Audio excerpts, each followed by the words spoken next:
Hi hello അസ്സാം വലൈക്കും. അപ്പോൾ ഇന്നത്തെ വീഡിയോ എന്ന് പറയുന്നത് കുറച്ച് ക്ലീനിങ് ടിപ്സൊക്കെ ആയിട്ടാണ് വന്നിട്ടുള്ളത്. അപ്പോൾ വീഡിയോ കാണുന്നവർ സബ്സ്ക്രൈബ് ചെയ്യാത്തവരുണ്ടെങ്കിൽ എന്തായാലും ഒന്ന് സബ്സ്ക്രൈബ് ചെയ്ത് സപ്പോർട്ട് ചെയ്യാം. അപ്പോൾ ആദ്യം തന്നെ മുട്ട പുഴുങ്ങാൻ വെക്കുമ്പോൾ നമ്മൾ കുറച്ച് ഉപ്പ് ചേർത്ത് കഴിഞ്ഞാൽ അതിൻ്റെ തൊലി പെട്ടെന്ന് ഇളകാൻ ചാൻസ് ഉണ്ട്. അപ്പോൾ എല്ലാവരും ട്രൈ ചെയ്ത് നോക്കാം. അപ്പോൾ കുക്കറിൽ ചെയ്യുമ്പോൾ 1-2 വിസിലാകുമ്പോഴത്തേക്ക് മുട്ട പെട്ടെന്ന് വെന്ത് കിട്ടും. അതിനുശേഷം 1-2 പ്രാവശ്യം വെള്ളം മാറ്റി കഴിയുമ്പോൾ അതിൽ ആ ഒരു ചൂടൊക്കെ പെട്ടെന്ന് മാറിക്കിട്ടും. ഇല്ലെങ്കിൽ തണുത്ത വെള്ളത്തിൽ ഇട്ട് കഴിഞ്ഞാൽ മതി.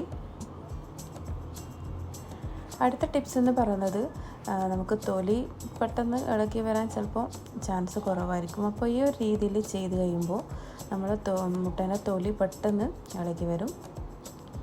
അധികം പ്രസ് ചെയ്ത് ചെയ്യാൻ പാടില്ല. ജസ്റ്റ് വീഡിയോയിൽ കാണുന്നത് പോലെ മാത്രം ഇതുപോലെ ഒന്ന് ചെയ്താൽ മതി. അപ്പോൾ അങ്ങനെ ചെയ്യുമ്പോൾ തന്നെ അതിൻ്റെ തൊലി നമ്മളൊരു കൈ വെച്ച് ചെയ്യുമ്പോൾ തന്നെ തൊലി പെട്ടെന്ന് ഇളകി വരും. അപ്പോൾ ഈ ഒരു ട്രിക്സ് എല്ലാവരും ഒന്ന് ട്രൈ ചെയ്ത് നോക്കുക.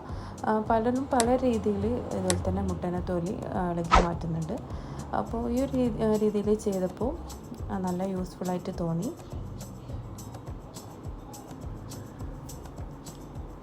അപ്പോൾ അറിയാത്തവർക്ക് വേണ്ടിയിട്ടാണ് ഷെയർ ചെയ്തിട്ടുള്ളത്. അപ്പോൾ ചെയ്യുമ്പോൾ എന്തായാലും കൈകൊണ്ട് നല്ലോണം പ്രസ് ചെയ്യാൻ പാടില്ല. ജസ്റ്റ് ഒന്ന് ഇതുപോലെ നമ്മൾ കൈകൊണ്ട് ജസ്റ്റ് ഒന്ന് ഇങ്ങനെ വെച്ച് കൊടുത്താൽ മാത്രം മതി. എന്നിട്ട് ജസ്റ്റ് ഇങ്ങനെ നീക്കിയെടുത്താൽ മതി. അടുത്ത ടിപ്സ് എന്ന് പറയുന്നത് ആദ്യം മുന്നേ കാണിച്ചിട്ടുണ്ട്.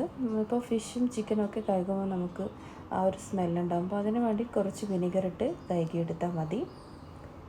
അടുത്ത ടിപ്സ് എന്ന് പറയുന്നത് ഇതുപോലെ ഗ്യാസിൻ്റെ സ്റ്റൗവൊക്കെ നമ്മൾ ഫുഡ് ഉണ്ടാക്കി കഴിയുമ്പോൾ ഇതുപോലെ നല്ലോണം വേസ്റ്റൊക്കെ ആവാൻ ചാൻസ് ഉണ്ട്. അപ്പോൾ അത് പെട്ടെന്ന് ഒരു 5 മിനിറ്റിൻ്റെ ഉള്ളിൽ ക്ലീൻ ആക്കാൻ വേണ്ടിയിട്ട് നല്ല ചൂടുള്ള വെള്ളം ഒന്ന് ഒഴിച്ച് കൊടുക്കുക. ആ ഒരു ടൈമിൽ തന്നെ നമുക്ക് ക്ലീൻ ആക്കി എടുക്കാൻ പറ്റും. അപ്പോൾ അതിൽ കുറച്ച് ഇതുപോലെ തന്നെ ഡിഷ് സോപ്പ് ഇട്ട് കൊടുത്തിട്ടുണ്ട്, ലിക്വിഡ്. അതിനുശേഷം ഈ ഒരു സ്റ്റീലിൻ്റെ സ്ക്രബ്ബർ യൂസ് ചെയ്ത് ആ ഒരു ടൈമിൽ തന്നെ നമുക്ക് ക്ലീൻ ആക്കി എടുക്കാൻ പറ്റും.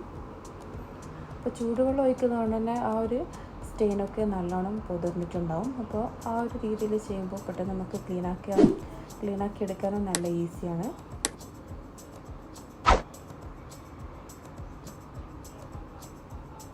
അപ്പോൾ ഈ രീതിയിൽ നിങ്ങളൊന്ന് ചെയ്ത് നോക്കൂ. പെട്ടെന്ന് നമുക്ക് ഈസി ആയിട്ട് ക്ലീൻ ആക്കാൻ വേണ്ടി പറ്റുകയും ചെയ്യും. അപ്പോൾ അതിന് ശേഷം ഒരു ക്ലോത്ത് വെച്ച് ഇതുപോലെ തന്നെ വെള്ളമൊക്കെ അതൊന്ന് നല്ലോണം ഒന്ന് റിമൂവ് ചെയ്തെടുക്കാം.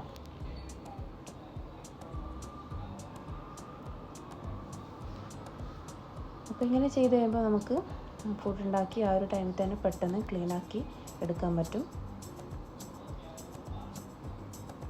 നമ്മൾ ഫുഡ് ആക്കുമ്പോൾ എത്ര ശ്രദ്ധിച്ചു കഴിഞ്ഞാലും ഇതുപോലെ പെട്ടെന്ന് വേസ്റ്റൊക്കെ നല്ലോണം ഇതുപോലെ ആവാൻ ചാൻസ് ഉണ്ട്. അല്ലെങ്കിൽ പാല് മറിഞ്ഞിട്ടോ അങ്ങനെയൊക്കെ പെട്ടെന്ന് ഇതുപോലെ തന്നെ നല്ലോണം വേസ്റ്റ് ആവാൻ ചാൻസ് ഉണ്ട്. അപ്പോൾ ഈ ഒരു ക്ലീൻ ടിപ്സ് എല്ലാവരും ഒന്ന് ട്രൈ ചെയ്ത് നോക്കണം.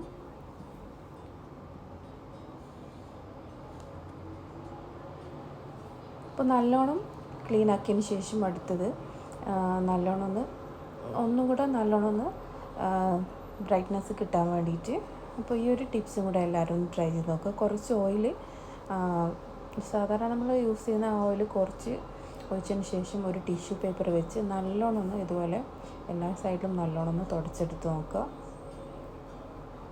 അപ്പോൾ നമുക്ക് നല്ലൊരു പുതിയതുപോലായിട്ട് നമുക്ക് കാണാൻ പറ്റും. കുറച്ചും കൂടെ ഒരു തിളക്കുള്ളത് പോലെ ഉണ്ടാവും. അപ്പോൾ എല്ലാവരും ഇതൊന്ന് ട്രൈ ചെയ്ത് നോക്കാം. നമുക്ക് ഇവിടെ ഈ ഒരു സ്റ്റൗവിൻ്റെ ഈ ഒരു സൈഡിലും ഇതുപോലെ തന്നെ ഒന്ന് ചെയ്തെടുത്താൽ ആ ഒരു ബ്ലാക്ക്നെസ് കറക്റ്റായിട്ട് ഒന്നുകൂടെ കാണാൻ പറ്റും. അപ്പോൾ ഒരു ടിപ്സും എല്ലാവരും ഒന്ന് ട്രൈ ചെയ്ത് നോക്കുക. അടുത്ത ടിപ്സ് എന്ന് പറയുന്നത് നമുക്ക് കവറുകളൊക്കെ ഒരുപാടുണ്ടാവും. അപ്പോൾ നമുക്ക് ഈ ഒരു രീതിയിൽ നല്ലോണം ചെയ്ത് വെച്ചാൽ നമുക്ക് എവിടെ വേണമെങ്കിലും എടുത്ത് വെക്കാനൊക്കെ പറ്റുന്ന നല്ലൊരു ടിപ്സാണ് ഇത്.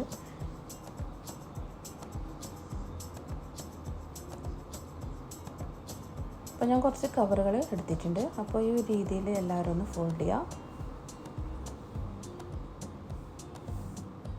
നല്ലോണം ഇതുപോലെ ഒന്ന് ഓപ്പൺ ചെയ്തതിന് ശേഷം എല്ലാ സൈഡിലും കൈ വെച്ച് നല്ലോണം ഇതുപോലെ പ്രസ് ചെയ്ത് കൊടുക്കുക. അതിനുശേഷം രണ്ട് സൈഡും ഇതുപോലെ ഒന്ന് ഫോൾഡ് ചെയ്ത് വെക്കാം. അപ്പോൾ എത്ര കവറുണ്ട് ബാക്കിയുള്ള കവറൊക്കെ ഈ ഒരു രീതിയിൽ സെയിം രീതിയിൽ തന്നെ ഫോൾഡ് ചെയ്ത് വെക്കണം.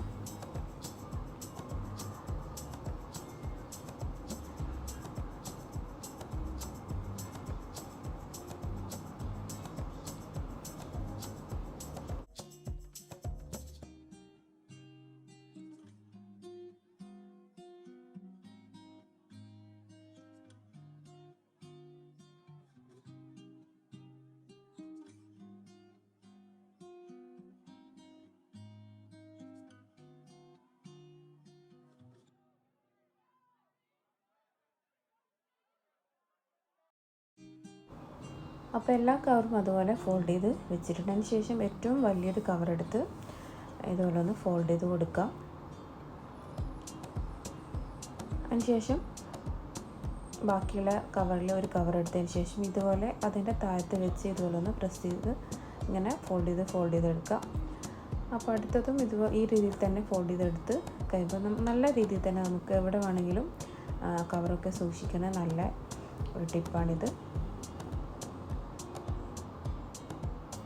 ഇങ്ങനെ തന്നെ നമുക്ക് ഒരു ടിഷ്യൂ ബോക്സിൽ വെച്ച് കഴിഞ്ഞാൽ നമുക്ക് ഈസി ആയിട്ട് വലിക്കുമ്പോൾ തന്നെ ഓരോരോ പീസായിട്ട് തന്നെ എടുക്കാൻ പറ്റുകയും ചെയ്യും.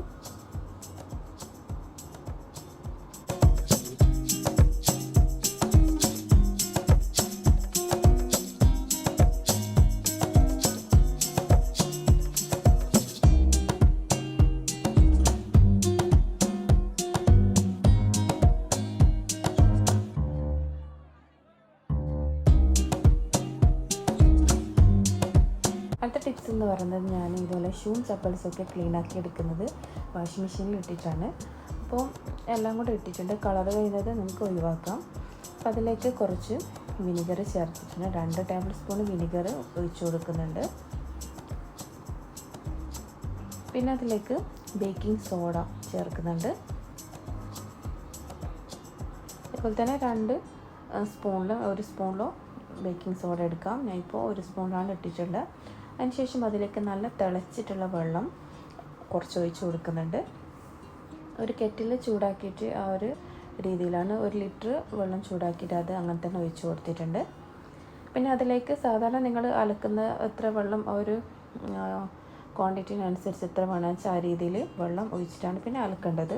ഒരു 15 മിനിറ്റ് വെച്ചിട്ടാണ് ഞാൻ ടൈമർ വെച്ചിട്ടാണ് അലക്കിയിട്ടുള്ളത്. പിന്നെ അതിലേക്ക് കുറച്ച് ലിക്വിഡും ആവശ്യത്തിന് സോപ്പും കൂടെ ഇട്ട് സാധാരണ അലക്കുന്നത് പോലെ തന്നെ അലക്കിയെടുത്തിട്ടുള്ളതാണിത്.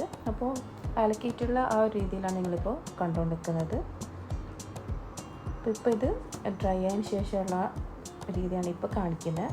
അപ്പോൾ ഈ ടിപ്സ് എല്ലാവരും ട്രൈ ചെയ്ത് നോക്കാം. ഞാൻ അങ്ങനെ ചെയ്ത് കഴിയുമ്പോൾ എൻ്റെ ഷൂവിനും ചപ്പൽസിനൊന്നും വലിയ പ്രശ്നമൊന്നും തോന്നിയിട്ടില്ല. അപ്പോൾ ഇൻഷാ അല്ലാഹ് വീഡിയോ എല്ലാവർക്കും ഇഷ്ടമാണെന്ന് വിചാരിക്കുന്നു. അടുത്ത വീഡിയോ ആയിട്ട് കാണാം. Thanks for watching.